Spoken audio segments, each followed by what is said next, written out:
तो first news में हम देख रहे हैं कि the functioning of the enforcement directorate, जो हमारा ईडी होता है, जो भी आप जहाँ भी मनी लॉन्ड्रिंग की न्यूज़ होती है वहाँ पे ईडी इन्फोर्समेंट डायरेक्टरेट ऑफिसर्स का यूज़ होता है।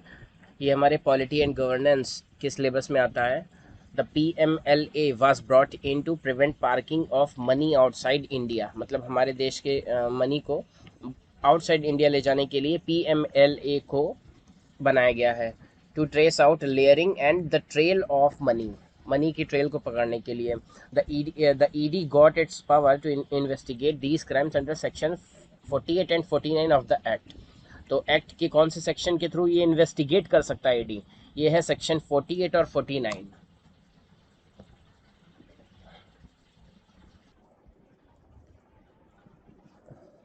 तो ये कौन सा सेक्शन है? सेक्शन 48 है और 49 है एक्ट का।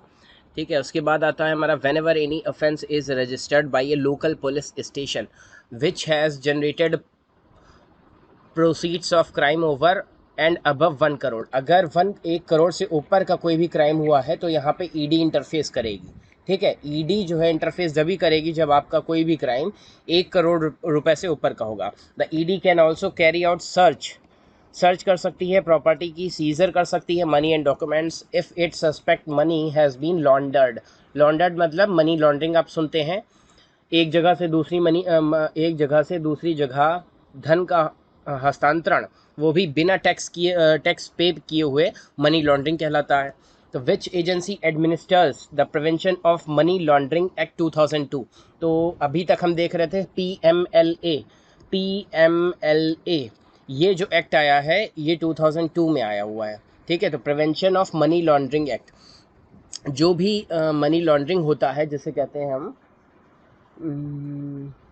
हवाला, धन का हवाला, है ना, तो इसको रोकने के लिए 2002 में एक्ट आया है PMLA, और इसके थ्रू हमारे ईडी क्या है, इन्फोर्समेंट डायरेक्टरेट को ये पावर दिया गया है कि आप कहीं भी इन्वेस्टिगेट कर सकते हैं। उसमें पुलिस की, लोकल पुलिस की और जो सेंट्रल पुलिस की है उसकी मदद ले सकते हैं। ये सेक्शन 48 और 49 के थ्रू है। और ये ईडी तभी इन्वॉल्व होता है जब उसका 1 करोड़ से ऊपर का कोई भी क्राइम हुआ हो। ठीक है, तो इसमें कौन सी एजेंसी है? The directorate of enforcement. ठीक है, तो इसे शॉर्ट में क्या कहते हैं? ED, the directorate of enforcement in the department of revenue and ministry of finance. तो ये किस में आते हैं? हमारे मिनिस्ट्री ऑफ फाइनेंस में आते हैं, मतलब कि वित्त मंत्रालय और रेवेन्यू डिपार्टमेंट में आते हैं। Is responsible for investigating the cases of offence of money laundering under prevention of money laundering act 2002। Financial intelligence unit, दूसरा हमारा कौन सी एजेंसी हो जाती है? Financial intelligence unit, FIA India. ठीक है, under department of revenue, ministry of finance, is the central national agency responsible for receiving and processing, analyzing, disseminating information relating to suspect financial transactions to enforcement agencies and foreign FIU। अगर कोई foreign का भी financial intelligence unit होगा तो ये इससे भी जो है सस्पेक्ट को और प्रोसेस कर सकती है, रिसीव कर सकती है, एनालाइज कर सकती है डेटा को, डेसिमिनेट कर सकती है इन्फॉर्मेशन को। एंड सस्पेक्ट फाइनेंशियल ट्रांजैक्शन, अगर कोई भी जो फाइनेंशियल ट्रांजैक्शन हुआ है वो सस्पेक्शन में है तो उसको वो एनालिसिस कर सकती है। तो यहाँ पे हमने दो एजेंसीज देखी, एक तो डायरेक्टरेट ऑफ ईडी, एक डायरेक्टरेट ऑफ इन्फोर्समेंट जिसे हम शॉर्ट में ईडी कहते हैं, और फाइनेंशियल इंटेलिजेंस यूनिट जिसे हम FIU इंडिया कहते हैं।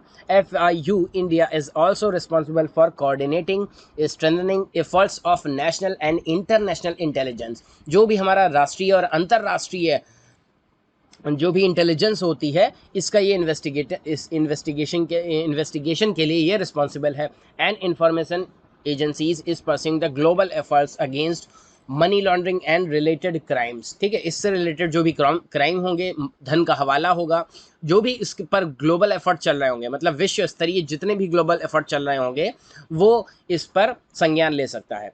फिर FIU इंडिया का तीसरा पॉइंट है, is an independent body reporting directly to the economic intelligence council. तो ये जो है FIU इंडिया ये एक स्वतंत्र बॉडी है, स्वतंत्र संस्था है, और ये रिपोर्ट किसको करेगी? इकोनॉमिक इंटेलिजेंस काउंसिल EIC को, ठीक है, headed by the finance minister. तो फाइनेंस मिनिस्टर हमारी कौन सा है? निर्मला सीतारमण। तो निर्मला सीतारमण के अंदर जो भी उनका काउंसिल होगा, उस काउंसिल के जो भी सदस्य होंगे, वो फाइनेंशियल इंस्टीट्यूशन ऑफ FIU से जो है अपना रिपोर्ट मांगेंगे। Is a multidisciplinary body. ये FIU इंडिया क्या है? मल्टी डिसिप्लिनरी बॉडी है, where personnels are inducted from different organisations, namely central board of direct taxes. तो इसमें कौन कौन से पर्सन्स रहेंगे FIU इंडिया में? Central board of direct taxes CBDT के होंगे, central board of excise and customs CBEC के होंगे, और किसके होंगे? Reserve bank of India RBI के होंगे, security exchange board of India SEBI के होंगे, department of legal affairs and intelligence agencies. Legal affairs और इंटेलिजेंस एजेंसीज, ये जो डिपार्टमेंट में है, इसके भी अध्यक्ष इसके सदस्य होंगे। तो ये FIU इंडिया जो है, ये मल्टी डिसिप्लिनरी बॉडी है, जिसके सदस्य ये इन सभी संस्थाओं के सदस्य होंगे। अब आते हैं हम एगमॉन्ट ग्रुप की बात करते हैं। ये ग्रुप क्या है? ठीक है, as a global organisation the Egmont group facilitates and prompts the exchange of information, knowledge and cooperation amongst member of FIU। ठीक है, तो ये एगमॉन्ट ग्रुप क्या है? फैसिलिटेट्स करता है, सुविधाएं देता है, and prompts the exchange of information, knowledge and cooperation amongst members of FIU। तो FIU के जितने भी मेंबर हैं, उनको ये फैसिलिटी देगा कि आपको कहाँ पे ट्रैवल करना है, किस तरीके की आपको संस्थाओं की ज़रूरत होगी, तो ये उनको फैसिलिटेट करेगा। ठीक है, एगमॉन्ट ग्रुप हो गया। In 1995 the Egmont group of FIU, जो हमारी फाइनेंशियल इंटेलिजेंस यूनिट है, उसका जो एगमॉन्ट ग्रुप है, was established in order to enhance the exchange of intelligence between jurisdictions. अलग अलग न्यायाधिकरण होते हैं, जैसे कि इलाहाबाद का न्यायाधिकरण अलग है, लखनऊ की एक खंडपीठ है, फिर उसके बाद साउथ में अगर महाराष्ट्र में चले जाएं तो उसका खंडपीठ महाराष्ट्र में है, लेकिन इनके मध्य जो इंटेलिजेंस का एक्सचेंज होगा वो एगमॉन्ट ग्रुप जो है फैसिलिटेट करेगा। ठीक है, जैसे कि आपने सुशांत का केस देखा था, तो वो बिहार के DGP जो थे, वो महाराष्ट्र या मुंबई के DGP से बात कर रहे थे, लेकिन वो एक्सचेंज नहीं कर रहे थे इन्फॉर्मेशन, है ना। वहाँ पे ये एगमॉन्ट ग्रुप, अगर कोई भी धन का हवाला से संबंधित या कोई भी 1 करोड़ या 2 करोड़ के ऊपर से रिलेटेड क्राइम होगा, तो वहाँ पे एगमॉन्ट ग्रुप जो है ये आपको फैसिलिटी प्रोवाइड करेगा। उसका तीसरा पॉइंट है, the Egmont group provides FIU with a platform to securely exchange expertise and financial intelligence to combat money laundering, terrorist financing, associate predicate crimes. ठीक है, तो ये कौन कौन से क्राइम को रोकेगा? ये मनी लॉन्ड्रिंग को रोकेगा, टेररिस्ट फाइनेंसिंग, अगर किसी भी टेररिस्ट ग्रुप को फाइनेंस किसी संस्था के द्वारा दिया जा रहा है, जैसे कि अभी हमने न्यूज़ में सुना था कि जितने भी NGO थे, है ना, नॉन गवर्नमेंट ऑर्गेनाइजेशन, उनकी जो फंडिंग थी उसको सरकार ने रोक लिया था, और उसको थोड़ा सा कंट्रोल करने के लिए कहा था कि आप दिल्ली के SBI ब्रांच में ही केवल अपना फॉरेन से मनी का एक्सचेंज कर सकते हैं, है ना। तो इस तरीके के अगर ये NGO किसी टेररिस्ट क्राइम या टेररिस्ट ग्रुप को फाइनेंस कर रहे हैं, तो इस पर ये एगमॉन्ट ग्रुप काम करेगा। ठीक है, उसके बाद आते हैं मनी लॉन्ड्रिंग क्या होती है। तो what is money laundering? Money laundering has defined as any process or activity connected with proceeds of crime, including its concealment, possession, acquisition or use, and projecting or claiming it as attained property, है ना। जो आपने attend नहीं की है, जो आपने achieve नहीं की है प्रॉपर्टी, उसको अगर आप क्लेम कर रहे हैं तो वो मनी लॉन्ड्रिंग में आएगा। और उस प्रॉपर्टी का एनी प्रोसेस और activity connected with proceeds of crime including it's concealment, आपने चुराया हो, छिपाया हो, अपनी प्रॉपर्टी को छुपा रहे हो, पोजेशन, उसको पोजेस्ट कर रहे हो, एक्यूजेशन, आपने अधिग्रहण कर लिया हो, और यूज़, आप उसको यूज़ कर रहे हो, एंड प्रोजेक्टिंग और क्लेमिंग इट एज अनअटेन्ड प्रॉपर्टी। ठीक है, तो ये मनी लॉन्ड्रिंग हो जाएगा।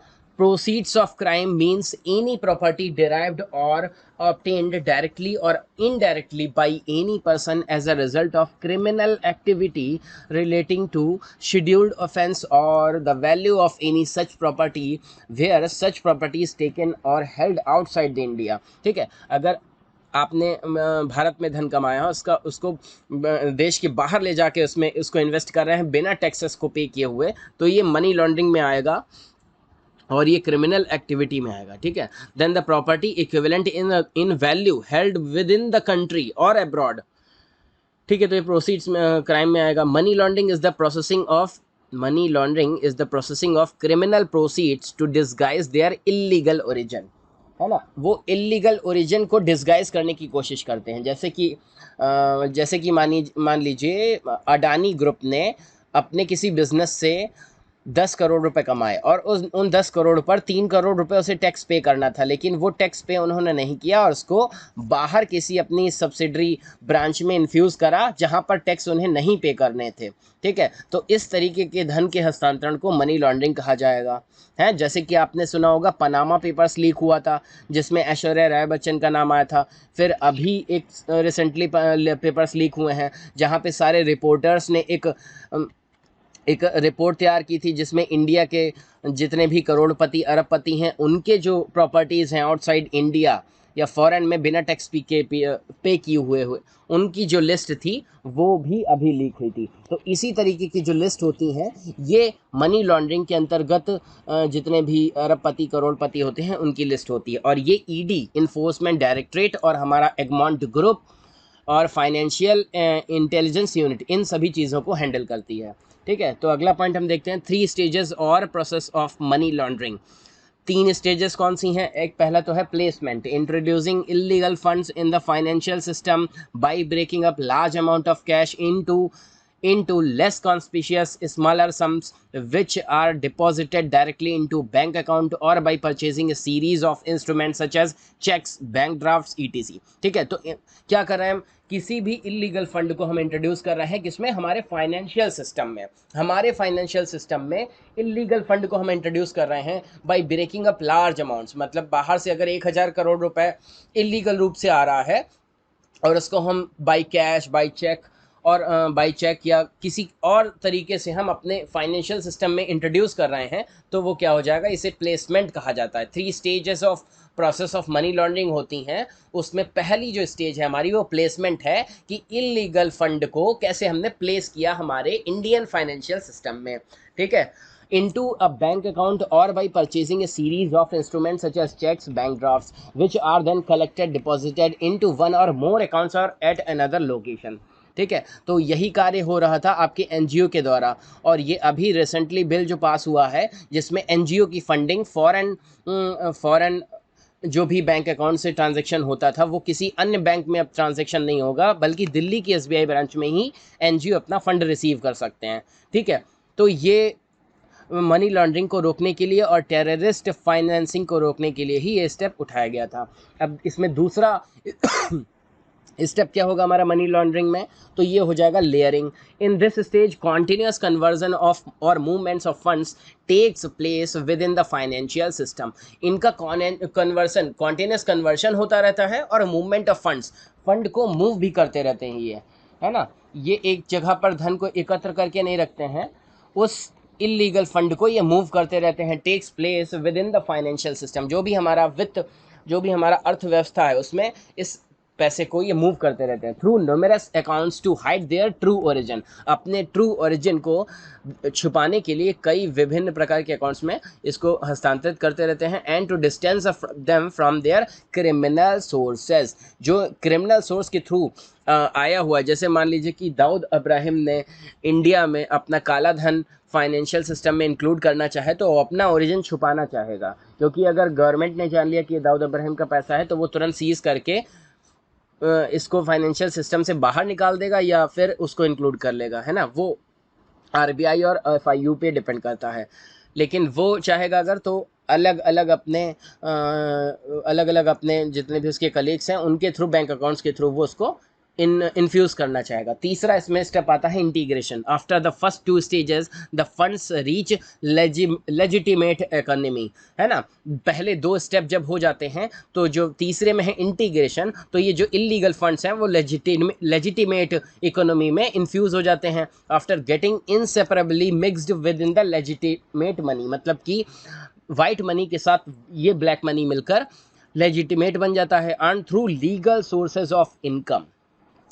है ना, जो लेजिटिमेट मनी है, जो कि एक लीगल सोर्स ऑफ इनकम के थ्रू बनाया गया है, उसके साथ ही मिल जाता है। These funds are then invested in real estate, फिर ये फंड जो है रियल इस्टेट में डाल दिए जाते हैं, जिससे कि रियल इस्टेट का दाम जो है बढ़ने लगता है। बिजनेस वेंचर्स और लग्जरी एसेट्स में इनको इन्फ्यूज़ किया जाता है। तो इस तरीके से जो भी मनी लॉन्ड्रिंग में 3 स्टेप्स होते हैं, इनको हम याद करेंगे। पहला है हमारा प्लेसमेंट, कैसे उस इलीगल फंड को प्लेस किया जाता है। उसके बाद है लेयरिंग, उसकी लेयरिंग की जाती है बाई नेमरस अकाउंट्स में ट्रांसफ़र करके। फिर उसके बाद होता है इंटीग्रेशन, हमारे लेजिटिमेट इकोनॉमी में इसको इन्फ्यूज़ किया जाता है। तो ये 3 स्टेप हो गए। उसके बाद हमारा अगला पैराग्राफ है international response to tackle money laundering. अंतर्राष्ट्रीय स्तर पर क्या रिस्पांस है मनी लॉन्ड्रिंग को, धन का हवाला करने को किस तरीके से टैकल किया जा रहा है। तो in response to mounting concern over money laundering the financial action task force, ठीक है, ये जो FATF की आप न्यूज़ सुनते रहते हैं, जिसमें पाकिस्तान को अभी ग्रे लिस्ट में रखा गया था, अभी ब्लैक लिस्ट में डाला गया है। तो ये जो FATF है, ये अपने एक्शंस और मनी लॉन्ड्रिंग को टैकल करने के लिए रिस्पॉन्स करता रहता है। To money laundering was established by the G7 summit in Paris in 1989। तो ये हम याद रखेंगे कि FATF जो है हमारा, वो G7 समिट में पेरिस में 1989 में फाउंड किया गया था। To develop a coordinated international response, है ना, मतलब कि अंतर्राष्ट्रीय स्तर पर एक कोऑर्डिनेटेड प्रयास किया जाए मनी लॉन्ड्रिंग के विरुद्ध, ठीक है। One of the first task of FATF was to develop recommendation which sets out the major national governments should take to implement effective anti-money laundering programs. India is active member of the FATF, जो India जो है वो active member है FATF का। अब उसके बाद हम कुछ कन्वेंशंस देख लेते हैं। International conventions which India is signatory to, मतलब इसने हस्ताक्षर करता है हमारा भारत देश इन इंटरनेशनल संधियों का। कौन सी हैं वो 3 संधियां? International convention for the suppression of the financing of terrorism, ठीक है, international convention for the suppression of the financing of terrorism, जो भी आतंकवादी घटनाएं हैं उनको फाइनेंस करने के लिए, उसको सप्रेस करने के लिए इंटरनेशनल कन्वेंशन एक बनाया गया है, जो कि 1999 में बनाया गया था। दूसरा है UN convention against transnational organised crime 2000। फिर तीसरा है UN कन्वेंशन अगेंस्ट करप्शन 2003। लेकिन ये तो हो गया गुड बैड टेररिस्ट वाला। लेकिन गुड टेररिस्ट में अगर देखें तो जिस तरीके से रशिया यूक्रेन पे कब्जा जमाना चाहता है और उधर से आपका USA बार बार यूक्रेन को प्रोत्साहित करके, या कह रहे हैं कि उसको उकसा कर उधर से जो है क्या कहते हैं, हथियार मुहैया करा रहा है। तो ये एक तरीके से जंग जो चली हुई है, ये भी एक गुड टेररिस्ट के रूप में है। लेकिन ये भी एक ऑर्गेनाइज्ड क्राइम के अंतर्गत ही आएगा। लेकिन चूंकि UN जो है वो खुद रशिया और USA उसके चेयरपर्सन है, तो वो आपस में ही लड़ रहे हैं, है ना। तो अगला पैराग्राफ हमारा, what are scheduled offences. Scheduled offences क्या हैं? Section 2Y of PMLA, scheduled offence means the offence is specified under part A of the schedule, ठीक है। फिर part B of the schedule, if the total value involve in such offences is more than 1 crore, ठीक है। तो ये हमारे scheduled offences हैं जो कि हमारी अनुसूचियों में इस सेक्शन में लिखे हुए हैं। उसके बाद अगला है प्रेडिकेट ऑफेंस क्या होता है। The term predicate offence is usually used to describe money laundering और terrorist financing activities. According to Indian laws, every scheduled offense is a predicate offense. जो भी scheduled offense है उसे predicate offense के अंतर्गत माना जाएगा। यहाँ पे कुछ सेक्शन है, सेक्शन 48 है, 49 है, ये